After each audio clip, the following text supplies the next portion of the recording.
How to fix One UI lag on Android? This tutorial shows you how to clear One UI home cache and optimize battery settings to fix lag on your Samsung device. First, open your Android settings and tap on Apps. After that, tap on the sort icon at the top and toggle on Show System Apps so all system apps become visible. From there, search for One UI Home and tap on it. At this point, tap on Storage and tap Clear Cache.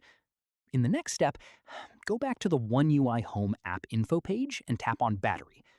Following this, make sure the battery setting is set to unrestricted, so One UI Home is never limited in the background. Once done, go back to your home screen and long press on the power button. From here, tap on Restart and confirm.